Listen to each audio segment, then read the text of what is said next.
போட்டோவை பெருசா வெளியே வரவிடாம பாத்துக்கிட்டாரு. அதே மாரி 1-2 நியூஸ் பேப்பர்ல வந்துச்சு, ஆன்லைன்ல கூட இருக்கும். அவரோட பேர் என்ன? அக்யூஸ்டோட பேரா? நிதிஷோ சதீஷோ எனக்கு சரியா ஞாபகம் இல்லை. பயங்கரமான ட்ரக் அடிக்ட் அவன். கூட இருந்த ஃப்ரெண்ட்ஸை வேற ஸ்பாயில் பண்ணியிருக்கான். லட்சக்கணக்கில் பணம் செலவு பண்ணி அவங்க அப்பா அவனை வெளியே எடுத்தாரு. ஆமா இனியா,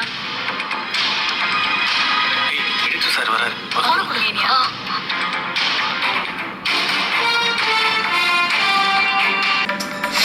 பயங்கரமான ட்ரக் அடிக்ட் அவன். கூட இருந்த ஃப்ரெண்ட்ஸை வேற ஸ்பாயில் பண்ணியிருக்கான். லட்சக்கணக்கில் பணம் செலவு பண்ணி அவங்க அப்பா அவனை வெளியே எடுத்தாரு. போதைப் பொருளை கன்சியூம் பண்ணது மட்டும் இல்லை, அதை வித்ததுலயும் அவனுக்கு கனெக்ஷன் இருந்துச்சுன்னு பேசிக்கிட்டாங்க.